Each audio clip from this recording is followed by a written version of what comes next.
Hello, this is the African King. This is African King Academy review of Night 2 of WrestleMania. I will also add Raw After Mania to the mix because obviously I feel like the disappointment of Night 2 led on to an epic Raw After Mania, but I was expecting so much more from this WrestleMania. To start off, I'm gonna go through each match, go through the predictions of myself and my co-host Augustia, what transpired, what happened, and then go into Raw after Mania and kind of the differences and why I feel that this WrestleMania was one of the worst in terms of what it's meant to be. But we'll go through each match. I think with the first match, Io, Bianca, Rhea Ripley. My co-host said that Io was gonna win. For me, I thought Bianca was gonna win. I thought it was gonna. For me, the reason why I said Bianca was because I was in the understanding that maybe they wanted her to keep her WrestleMania streak.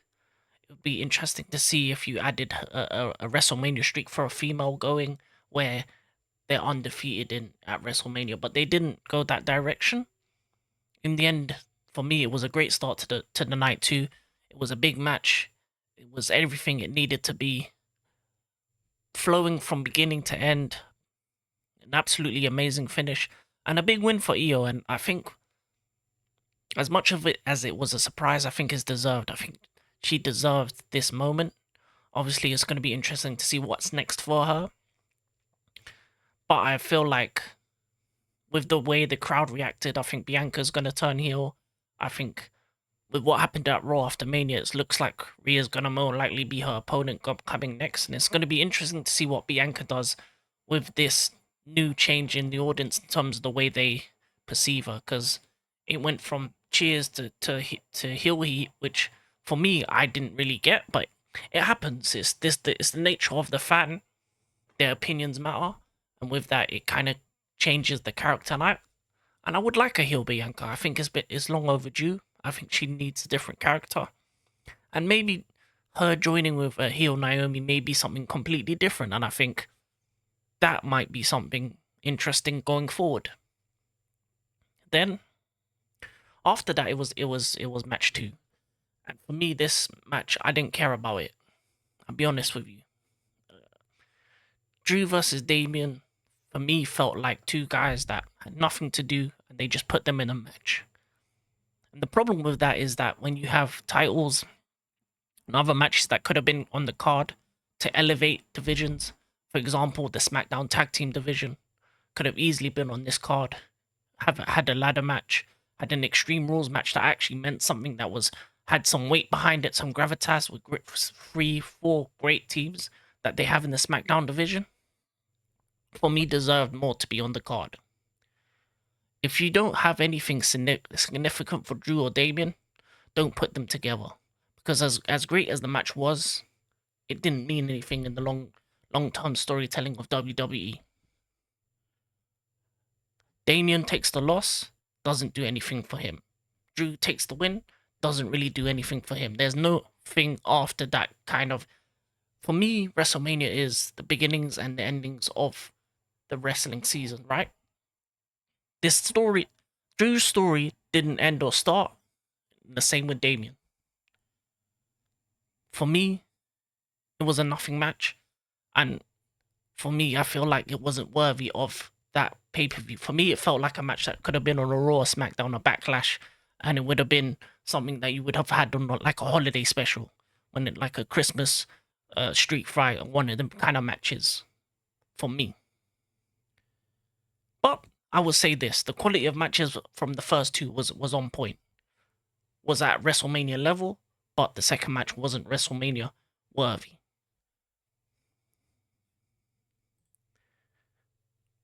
Now, with that second match, me and my co-host both thought it was good for Drew to win this match because Damien doesn't need it right now. Drew needs it because he has other things that he can go going forward, and I feel like with him, he deserves a better spot in the card and a better spot because he's been one of the best heels in my mind over the past year, and I felt like I would have added him to that triple threat match in night one in terms of the main event. That would have been added to the circle of hate that was a part of those matches. And for Damien, I don't think he deserved anything at that moment unless you had something specific for him. I felt like it would have been better for him just to be off the card, peel back a bit and then come again into a new program where he's refreshed. I feel like he needs a change. I think he's a bit stale at the moment. You see Rhea, on the other hand, who broke away from Judgment Day, going level to level. He just feels like he's flatlining. So I think he needs something more to do than just a basic match. After that was the Fatal 4-Way. Now, my co-host caught it completely right. He said Dominic to win, Finn Balor to take the pin. For me, going into that match, I was very unsure who was going to win or who I wanted to win. Now, knowing what happened on Raw after Mania and everything, I felt like it was probably the right direction because it leads, as I said, WrestleMania leads onto something else, so it leads onto a very unique storyline within the Judgment Day. It was good to see both Penta and Rey Fenix get WrestleMania matches as well, so it's good to see them two on the card show their skills. But at the same time, this was a great match. It was a great fatal 4-way. All the four showed out. Interference from the Judgment Day as well. So the spear from Braun was absolutely devastating. So I think like the first three matches for me was good enough for the WrestleMania. It was building onto something maybe down the line that could have been great. But after these three matches, this is when night two took, for me, a turn to absolute trash. The next match was a Randy Orton match. Mystery opponent. And what happened?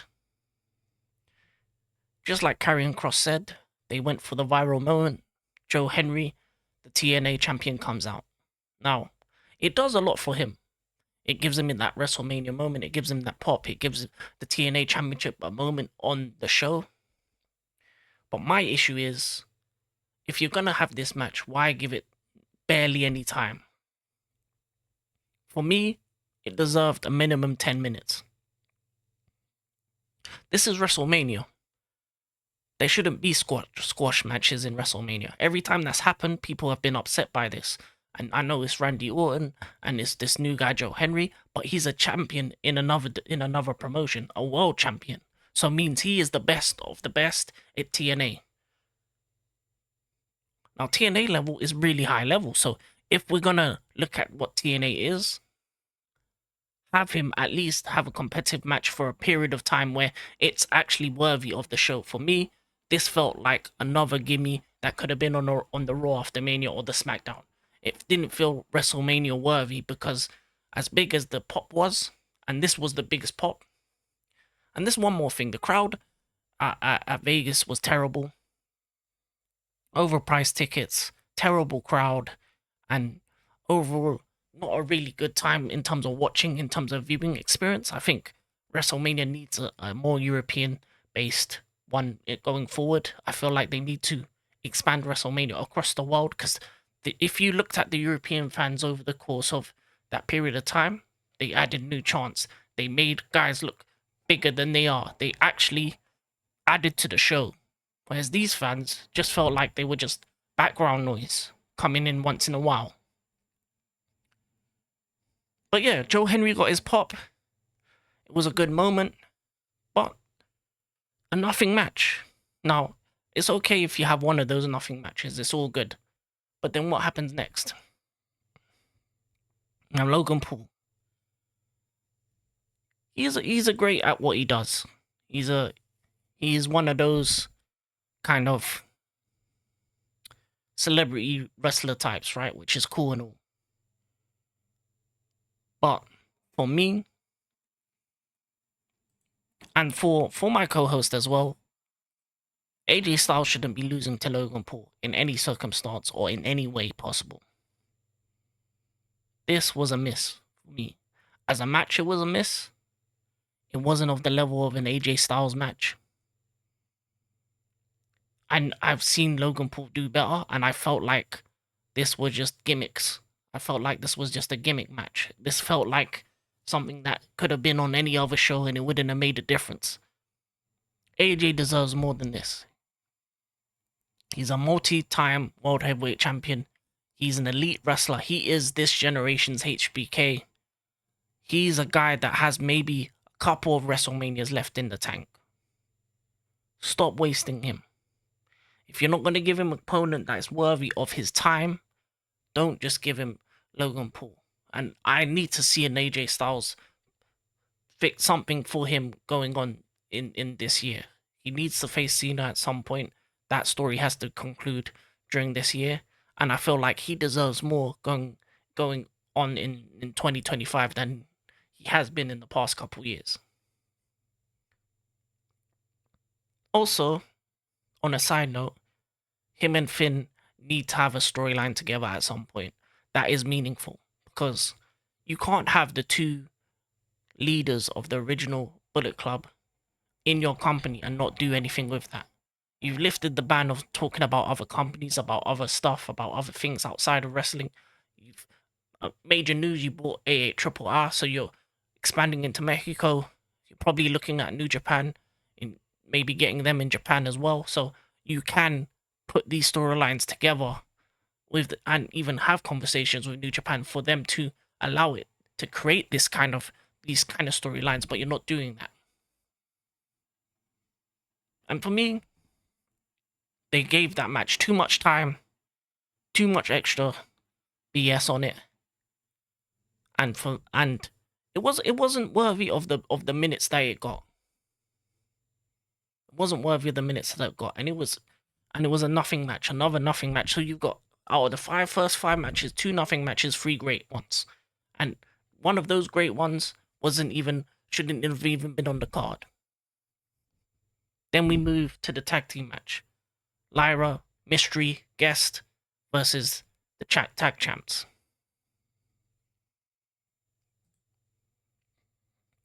Now, Augustia was right in saying that that Becky Lynch was going to be the partner to replace Bayley, which is a shame for Bayley, because I feel like, and this is the thing about this match in particular that I don't like. I don't like this match because, one, the women's tag team division is the best in NXT. So I'd rather you use those titles and have the match on Stand and Deliver with those tag teams. If you watch Stand and Deliver, the women's tag team matches on that show was elite. But it was on the pre-show of Stand and Deliver. Could have been a tag team championship match on the actual card. And this is the other thing. You've introduced 2 mid-card women's championships.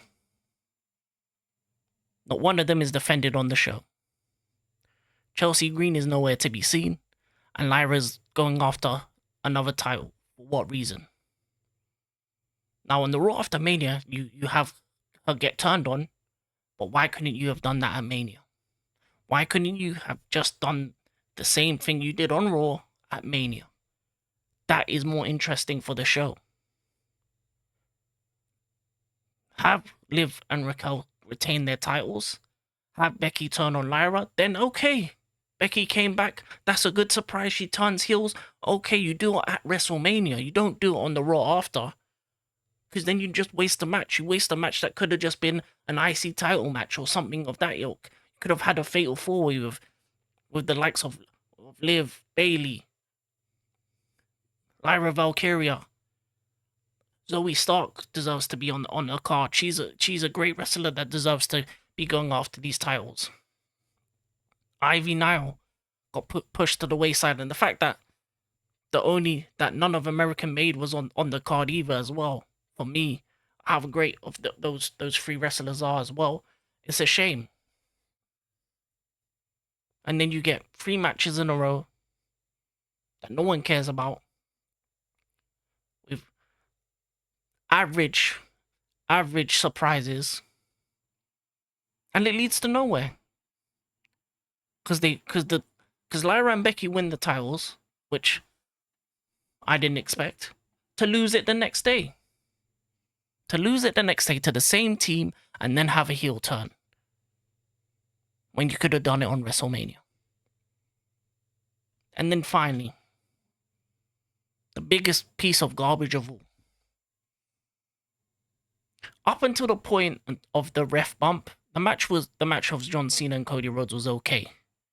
Now, I believed that because of what was happening in the previous weeks, and Agassi believed that Cena was going to win this title because Cody was looking strong week on week.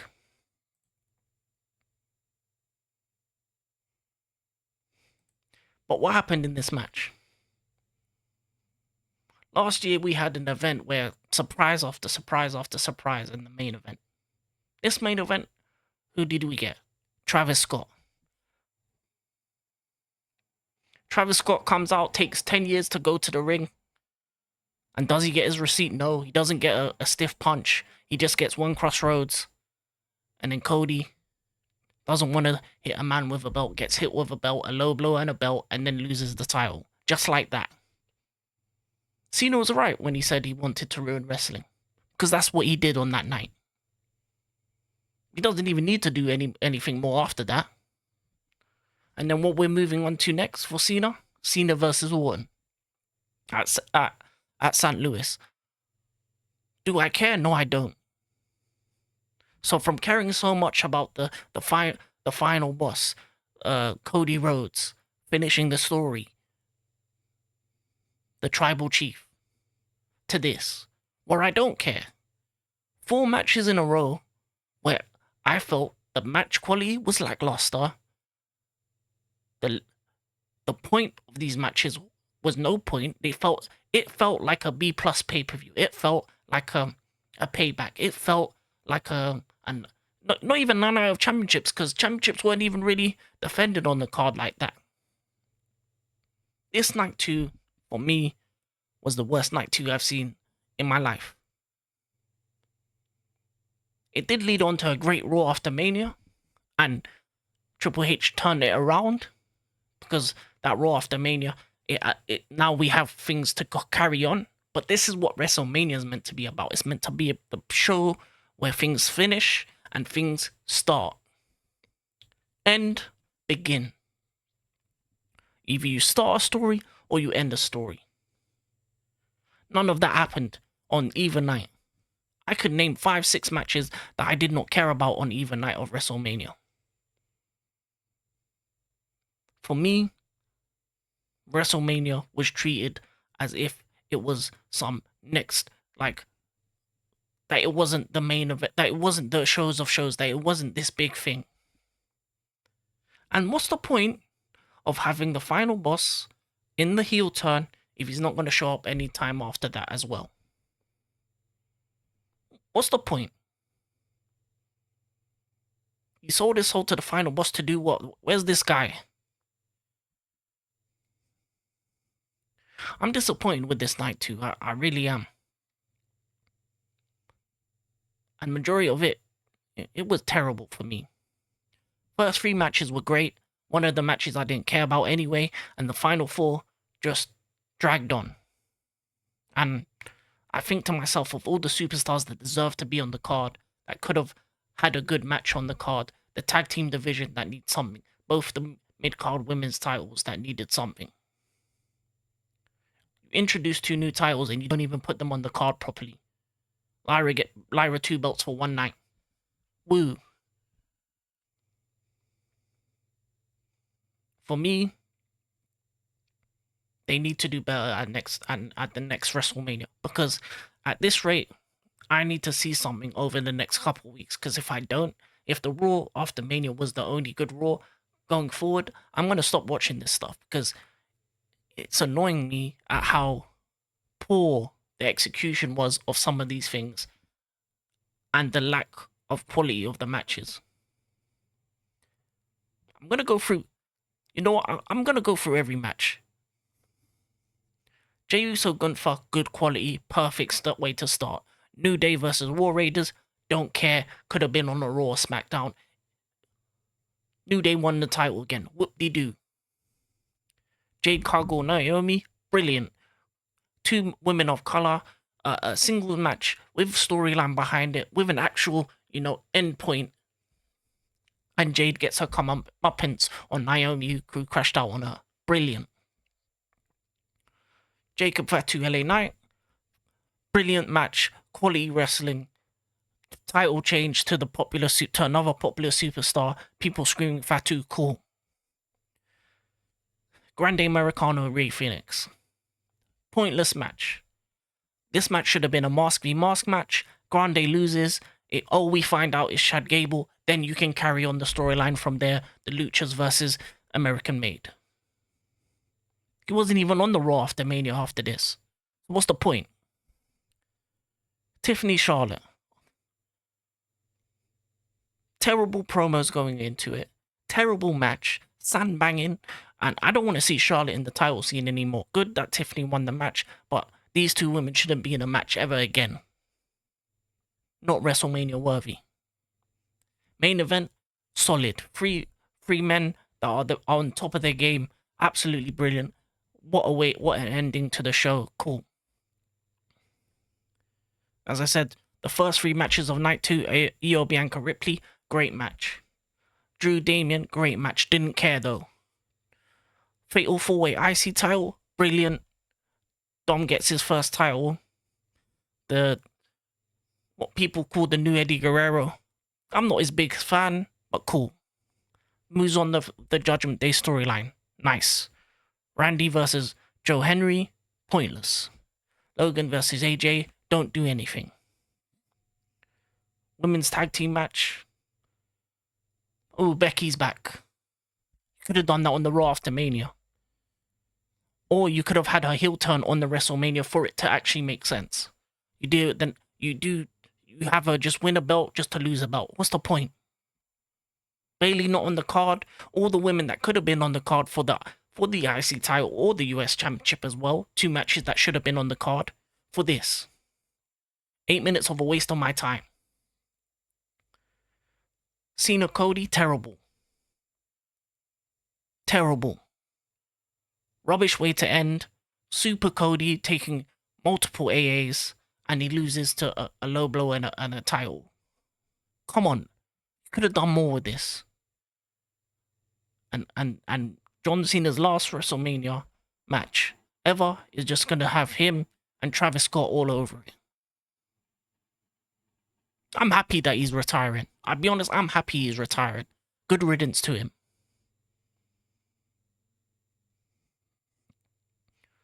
But Triple H, you have a lot of things to do. This SmackDown needs to be hitting like the Raw after Mania. You need to progress these storylines and you need to make Raw and SmackDown and WWE in general better again because there's a lot of talent that you have. And this is one more thing before I go. Stop dumbing down the show for the wider audience. Turn these pay-per-views into takeovers. When you were in NXT, it was about the quality of match and it was about the storytelling within the match that made you love the characters and the storytelling going into it. Stop putting on pointless matches with people facing people just cause. I know injuries happened, the Randy KO match didn't happen. Scrap it and put the tag team match instead. Randy didn't need the show. He didn't need the match. It didn't need to happen. 3 minutes. 3 minutes. Come on.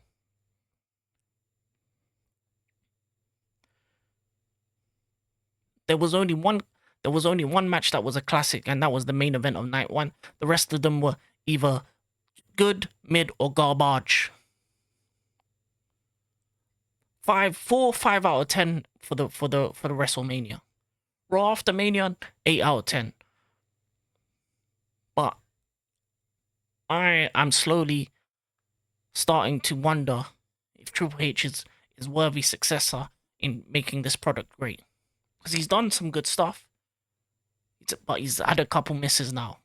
And night 2 was a big miss. So we're going to need to see something going forward.